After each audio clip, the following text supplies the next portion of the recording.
दोस्तों, हमने अपने इंग्लिश ग्रामर की सीरीज में सबसे पहले टेंसेस के बारे में पढ़ना शुरू किया है। टेंसेस के पार्ट 1 की वीडियो में हमने टेंसेस की परिभाषा यानी डेफिनेशन देखी, टेंसेस किसे कहते हैं ये देखा, types of tenses, importance of verbs in a sentence, sentence के फॉर्मेशन में वर्ब्स कितने इम्पोर्टेंट होते हैं, वर्ब यानी क्रिया का कितना इम्पोर्टेंस है एक सेंटेंस फॉर्मेशन में, हमने ये पढ़ा। और साथ ही सिंपल या इनडेफिनिट प्रेजेंट टेंस के बारे में भी देखा। अगर आपने पार्ट 1 नहीं देखा है तो मैंने उसका लिंक नीचे डिस्क्रिप्शन बॉक्स में दे दिया है, प्लीज उसे जरूर देख लें ताकि आपका कॉन्सेप्ट बिल्कुल स्टार्टिंग से ही क्लियर हो जाए स्टेप बाय स्टेप। आगे बढ़ने से पहले एक बार हम रीकैप जरूर कर लेंगे जो भी हमने अब तक टेंसेस के बारे में पढ़ा है, ताकि आगे का वीडियो आपको अच्छे से समझ में आए। टेंसेस को याद करने का सबसे इजी तरीका है tenses is equal to time plus action. Time यानी समय, एक्शन यानी काम। अगर हम ये पता कर लें कि सेंटेंस में एक्शन क्या हो रहा है, काम क्या हो रहा है और वो किस समय पे हो रहा है, तो टेंसेस हमारे लिए बहुत ही इजी हो जाएंगे। यहाँ एग्जाम्पल में देखें, राम ईट्स एन एप्पल। क्या काम हो रहा है? राम एप्पल खाता है। राम हमारा सब्जेक्ट है क्योंकि वो मेन कैरेक्टर है, हम मेन राम के बारे में सेंटेंस में बात कर रहे हैं। नेक्स्ट देखेंगे क्या काम हो रहा है, राम खाता है। क्या खाता है? एप्पल खाता है। तो राम हमारा सब्जेक्ट हो गया। काम क्या हो रहा है? ईट्स यानी खाना, वो हमारा वर्ब हो गया। और वो क्या खा रहा है? एप्पल खा रहा है, तो वो ऑब्जेक्ट हो गया। Ram eats an apple, Ram सेव खाता है। इसके बाद हम ये देखेंगे कि किस टाइम पे ये एक्शन हो रहा है, यानी जो काम हो रहा है वो किस टाइम पे हो रहा है। Ram eats an apple, Ram सेव खाता है। अब आप इसमें ये ध्यान दें, ये प्रेजेंट टेंस में हो रहा है, पास्ट टेंस में या फ्यूचर में। प्रेजेंट यानी अभी, अभी के टाइम से रिलेटेड या फिर आदत से रिलेटेड या फिर कोई ऐसा काम जो यूनिवर्सल ट्रूथ हो। यूनिवर्सल ट्रूथ मतलब जो सत्य है हम बदल नहीं सकते, जैसे the sun rises in the east, ऐसे सेंटेंसेस जो हम बदल नहीं सकते वो सिंपल प्रेजेंट टेंस या इनडेफिनिट प्रेजेंट टेंस कहलाते हैं। नेक्स्ट है पास्ट टेंस, वो जो भूतकाल में या जो बीत चुके समय में हुआ हो। और फ्यूचर होता है जो भविष्य में होने वाला हो। अब इस सेंटेंस से आपको क्या पता चल रहा है? राम सेव खाता है, यानी एक तरह से ये बता रहा है राम की ये आदत है, वो जनरली सेव खाता है। तो ये हमारा हो गया सिंपल या इंडेफिनिट प्रेजेंट टेंस। अब हम आगे ये देखेंगे, सिंपल प्रेजेंट टेंस हमें समझ आ गया। अब हम इसके सेंटेंस फॉर्मेशन की रूल्स पढ़ेंगे। सेंटेंसेस जनरली 3 पार्ट में डिवाइड होते हैं, अफर्मेटिव यानी सकारात्मक या फिर उसको पॉजिटिव भी बोल सकते हैं, नेगेटिव यानी नकारात्मक वाक्य, और इंटेरोगेटिव यानी कि प्रश्नवाचक वाक्य, यानी जिनसे हम प्रश्न पूछते हैं। अब ये जो सेंटेंस है Ram eats an apple, Ram सेव खाता है, ये एक तरह का पॉजिटिव सेंटेंस है, अफर्मेटिव है। इसका रूल क्या है? सब्जेक्ट प्लस वर्ब का फर्स्ट फॉर्म, V1 का मतलब है वर्ब का फर्स्ट फॉर्म, साथ में एस या ES लगेगा प्लस O। अब ये S और ES कब लगेगा वर्ब के साथ? जब हमारा सब्जेक्ट सिंगल हो। सिंगल यानी ही, शी, इट, या फिर किसी भी सिंगल आदमी के बारे में बात कर रहा हूं, जैसे यहाँ पे राम। अफर्मेटिव का सेकंड रूल है प्लूरल सब्जेक्ट के लिए। अगर हमारा जो सब्जेक्ट है राम की जगह अगर कोई प्लूरल होता है, जैसे राम एंड श्याम या दे या यू या वी, तो इस तरह के सेंटेंस में हमारा रूल हो जाएगा सब्जेक्ट प्लस वर्ब का फर्स्ट फॉर्म प्लस ऑब्जेक्ट। इसमें वर्ब के साथ एस या ES नहीं लगेगा।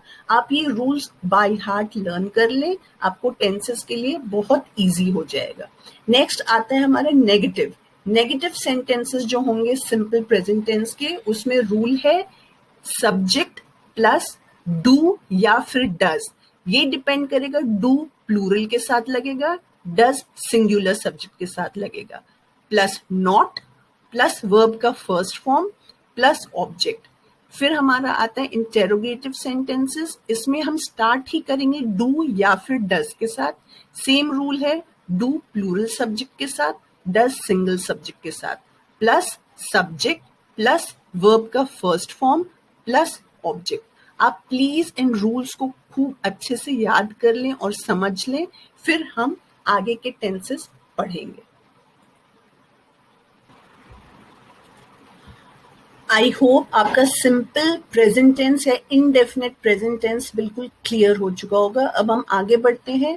सिंपल पास्ट टेंस, इसको इनडेफिनेट पास्ट टेंस भी बोलते हैं। सबसे पहले हम ये देख लेते हैं इसकी डेफिनेशन क्या होती है। सिंपल पास्ट टेंस हमें बताता है जो एक्शंस भूतकाल या बीते हुए समय में स्टार्ट हुआ था और उसी टाइम पे खत्म हो गया हो, जैसे पहले ही स्टार्ट हुआ हो और उसी टाइम पे खत्म हो गया हो, उसे हम पास्ट टेंस कहते हैं। Simple past tense is used to indicate those actions which began in the past time and also got over in the past time. इसमें ये ध्यान देना बहुत जरूरी है कि ये past time में ही शुरू हुआ और past time में ही खत्म हो गया। ये नहीं कि past time में start हुआ और फिर खत्म अभी या present time में हो रहा हो।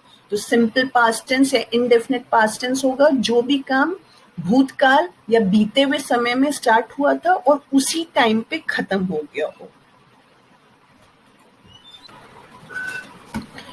आइए इसके स्ट्रक्चर एंड एग्जांपल्स देखें। स्ट्रक्चर यानी सेंटेंस फॉर्मेशन के रूल्स देख लें।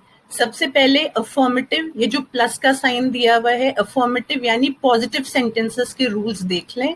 इसके रूल्स हैं सब्जेक्ट प्लस वर्ब का सेकेंड फॉर्म। इसीलिए मैंने कहा था आपको वर्ब की टेबल याद कर लेनी बहुत जरूरी है। वर्ब का first form, second form, third form, ये आपको टेंसेस में बहुत इंपॉर्टेंट है। तो अफर्मेटिव सेंटेंसेस के लिए होगा सब्जेक्ट प्लस वर्ब का सेकेंड फॉर्म प्लस ऑब्जेक्ट। जैसे यहाँ पे एग्जाम्पल दिया हुआ है, I went to school yesterday. I यानी सब्जेक्ट, वेंट हमारा वर्ब हो गया जाना, टू स्कूल येस्टरडे ये ऑब्जेक्ट हो गया, कहाँ गया, स्कूल गया। I went to school yesterday. Negative, ये माइनस के साइन मतलब नेगेटिव सेंटेंसेस के लिए हमारा स्ट्रक्चर होगा सब्जेक्ट प्लस डिड नॉट। इसमें आपको सिंगुलर या प्लूरल सब्जेक्ट की कोई टेंशन नहीं है, कैसा भी सब्जेक्ट हो आपको डिड नॉट ही लगाना है। Subject plus did not plus verb का फर्स्ट फॉर्म लगेगा, ये बहुत याद रखना आप, plus object. Subject plus did not plus verb का first form plus object. I did not go to school yesterday. I यानी सब्जेक्ट, डिड नॉट, गो यानी verb, did not go to school object yesterday। यहाँ पे go first form होता है verb का, इसीलिए हमने वो यूज किया है I did not go to school yesterday। अब इंटेरोगेटिव सेंटेंसेस में देखते हैं, यानी जो प्रश्न वाले सेंटेंसेस होते हैं, क्वेश्चन मार्क वाले। ये हम स्टार्ट करेंगे डिड से। इसमें भी सेम है, चाहे सिंगल सब्जेक्ट हो चाहे प्लूरल, एक ही यूज होता है did. Did plus subject plus verb का फर्स्ट फॉर्म प्लस ऑब्जेक्ट, यानी did subject I verb go to school object. Did I go to school yesterday. ये तीनों स्ट्रक्चर आप बाय हार्ट लर्न कर लें, आपको टेंसेस बहुत ही इजी लगने लगेंगे। सिंपल पास्ट टेंस के वर्ब्स के सेंटेंस फॉर्मेशन के रूल्स अभी हमने देखे, लेकिन वो तब अप्लाई होते हैं जब हम डायरेक्टली वर्ब्स यूज कर रहे हो। जैसे she worked yesterday, work already एक वर्ब है, लेकिन कभी कभी हमें टू बी टाइप्स के वर्ब्स यूज करने पड़ते हैं। टू बी का मतलब है, इसको जब हम ट्रांसलेट करते हैं तो ये बन जाता है वॉज या वर। सिंगल सब्जेक्ट है तो वॉज यूज करेंगे, प्लूरल सब्जेक्ट है तो वर WERE यूज करेंगे। तो सेंटेंस फॉर्मेशन के रूल्स एक बार देख लेते हैं हम। अगर अफर्मेटिव सेंटेंस है तो सब्जेक्ट के साथ, सिंगुलर सब्जेक्ट के साथ वॉज लगेगा, प्लूरल सब्जेक्ट के साथ वर लगेगा WERE। जैसे they were friends, they plural subject है, वर वर्ब है, अपने आप में ये कंप्लीट वर्ब है, फ्रेंड्स ऑब्जेक्ट हो गए, they were friends. Negative sentences के लिए सब्जेक्ट अगर सिंगल है तो वॉज नॉट, प्लूरल सब्जेक्ट है तो वर नॉट प्लस ऑब्जेक्ट। जैसे they weren't friends, they were not friends भी लिख सकते हो, दे वर्ंट फ्रेंड्स भी लिख सकते हैं। NOT को जब आप वर के साथ जोड़ देते हो तो वो बन जाता है वर्ंट, दे वर्ंट फ्रेंड्स। इंटेरोगेटिव सेंटेंसेस में वॉज या वर से हम स्टार्ट करेंगे। वॉज सिंगल सब्जेक्ट के लिए, वर प्लूरल सब्जेक्ट के लिए, प्लस सब्जेक्ट प्लस ऑब्जेक्ट। दे weren't फ्रेंड्स, इसका इंटेरोगेटिव हो जाएगा वर दे फ्रेंड्स। आइए हम सिंपल पास्ट टेंस या इंडेफिनिट पास्ट टेंस के अफर्मेटिव, नेगेटिव और इंटेरोगेटिव सेंटेंसेस के डिफरेंस देख लें ताकि ये हमें और भी ज्यादा क्लियर हो जाए। अफर्मेटिव में I love to read comic books, negative में I did not love to read comic books, interrogative में did I love to read comic books. Next sentence है अफर्मेटिव में दे प्लेड फुटबॉल, नेगेटिव में हो जाएगा they did not play football, interrogative में हो जाएगा did they play football. He was bored, ये अफर्मेटिव है, इसका नेगेटिव हो जाएगा ही वॉज नॉट बोर्ड या ही वॉजंट बोर्ड। मैंने आपको बताया था वॉज नॉट, डिड नॉट को आप कॉन्ट्रैक्ट करके एक कर सकते हैं। वॉज नॉट वॉजंट हो जाएगा, डिड नॉट डिडंट हो जाएगा, इज नॉट इजंट हो जाएगा, वर नॉट वर्ंट हो जाएगा। तो ऐसे काफी वर्ड्स हैं जिनको आप ज्वाइन करके शॉर्ट कर सकते हो। ही वॉजंट बोर्ड, इसका इंटेरोगेटिव हो जाएगा वॉज ही बोर्ड। यहाँ पे आपने देखा आई लव्ड, दे प्लेड, इसमें वर्ब ऑलरेडी है love play, but he was board में हमने टू गो वाला वर्ब यूज किया है, यानी ही वॉज बोर्ड, टू बी वाला वर्ब यूज किया है, सॉरी, टू बी यानी वॉज या वर्ब। होप आपका सिंपल पास्ट टेंस या इंडेफिनिट पास्ट टेंस अब क्लियर हो गया होगा। आप स्ट्रक्चर फॉर्मेशन देखते रहें, याद करें और एग्जाम्पल से अपना कॉन्सेप्ट क्लियर करने की कोशिश करें। आइए अब हम सिंपल फ्यूचर टेंस की तरफ चलें। सिंपल फ्यूचर टेंस, फ्यूचर यानी जो भविष्य में होने वाला है। सिंपल फ्यूचर टेंस का मतलब होता है वो सेंटेंसेस जो हमें बताते हैं कि ये काम या एक्शन फ्यूचर में यानी भविष्य में होने वाला है। एक तरह से हम कह सकते हैं वी प्रिडिक्ट द फ्यूचर, यानी हम फ्यूचर या भविष्य के बारे में प्रिडिक्शन करते हैं। सिंपल फ्यूचर टेंस के सेंटेंस फॉर्मेशन पे नजर डाल लेते हैं। अगर अफर्मेटिव यानी पॉजिटिव या सकारात्मक वाक्य बनाना हो सिंपल फ्यूचर टेंस का, तो हमारा रूल है सब्जेक्ट प्लस विल या शैल। वैसे आजकल की मॉडर्न इंग्लिश में शैल बहुत ही कम यूज होता है। हर तरह के सब्जेक्ट के साथ, चाहे वो सिंगुलर हो चाहे प्लूरल हो, I, we, you, they, it, we, सबके साथ विल यूज होता है। पहले आई और वी के साथ शैल यूज होता था, लेकिन मॉडर्न इंग्लिश में अब सिर्फ विल ही यूज होता है। तो हमारा सब्जेक्ट फॉर्मेशन हो जाएगा subject plus will plus verb. Verb का बेस फॉर्म का मतलब है वर्ब का फर्स्ट फॉर्म। सेंटेंस में देखें, I will go to Thailand. I हमारा सब्जेक्ट हो गया, विल प्लस गो हमारा वर्ब हो गया। गो वर्ब का फर्स्ट फॉर्म होता है, तो I will go to Thailand, Thailand हमारा ऑब्जेक्ट हो गया। यहाँ आप देखो सब्जेक्ट प्लूरल है आई, उसके साथ विल यूज होगा। यहाँ सब्जेक्ट अगर हमारा सिंगुलर भी होता तो भी विल ही यूज करते। अब इसके नेगेटिव सेंटेंसेस को कैसे फॉर्म करेंगे, सब्जेक्ट प्लस विल नॉट को अगर शॉर्ट करना है तो वोंट हो जाएगा। Subject plus will not plus verb का बेस फॉर्म यानी फर्स्ट फॉर्म। बेस फॉर्म हमेशा याद रखो आप, फर्स्ट फॉर्म होता है।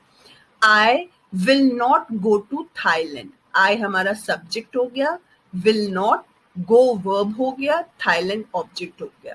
अब इंटेरोगेटिव या प्रश्नवाचक वाक्य कैसे बनाएंगे, ये स्टार्ट ही विल से होगा। Will plus subject plus verb का बेस फॉर्म, यानी will you go to Thailand, will you go to Thailand. Will हमारा हो गया प्लस सब्जेक्ट प्लस वर्ब का फर्स्ट फॉर्म। तो आप देखिए सिंपल फ्यूचर टेंस काफी इजी है क्योंकि इसमें वर्ब का फर्स्ट फॉर्म ही यूज होता है, चाहे अफर्मेटिव हो, नेगेटिव हो या इंटेरोगेटिव हो। हमें सब्जेक्ट की भी टेंशन करने की जरूरत नहीं कि वो सिंगुलर है या प्लूरल है, चाहे सिंगल हो चाहे प्लूरल, हम विल ही यूज करते हैं। तो सिंपल फ्यूचर टेंस सच में सिंपल ही है। बस आपको ये ध्यान रखना है सब्जेक्ट के फॉर्मेशन कैसे होता है, जैसे सब्जेक्ट पहले है या बाद में है। आइए सिंपल फ्यूचर टेंस को अफर्मेटिव, नेगेटिव और इंटेरोगेटिव सेंटेंसेस को कैसे हम डिफरेंशिएट करें वो देख लेते हैं एग्जांपल्स के थ्रू। सबसे पहला हमारा एग्जांपल है I will love to read comic books. ये हमारा अफर्मेटिव है। इसी का नेगेटिव हो जाएगा I will not love to read comic books और इसका इंटेरोगेटिव हो जाएगा will I love to read comic books. Sentence का स्ट्रक्चर बहुत ध्यान से देखें। जो रूल्स सेंटेंस फॉर्मेशन के थे उनके अकॉर्डिंगली ही ये एग्जाम्पल्स हैं। बस आपको रूल्स याद करने की जरूरत है। हमारा सेकंड सेंटेंस है दे विल प्ले फुटबॉल। ये अफर्मेटिव है। इसका नेगेटिव हो जाएगा they will not play football और इसी का इंटेरोगेटिव हो जाएगा will they play football. He will be board. ये अफर्मेटिव या पॉजिटिव सेंटेंस है। इसका नेगेटिव या नकारात्मक वाक्य बनेगा he will not be board और इंटेरोगेटिव या प्रश्नवाचक बनेगा विल ही बी बोर्ड। सारे सेंटेंस फॉर्मेशन ध्यान से देखें, आपको बहुत ही इजी लगने लगेगा टेंस। आपको ये नई ग्रामर सीरीज कैसी लग रही है कमेंट बॉक्स में जरूर बताएं।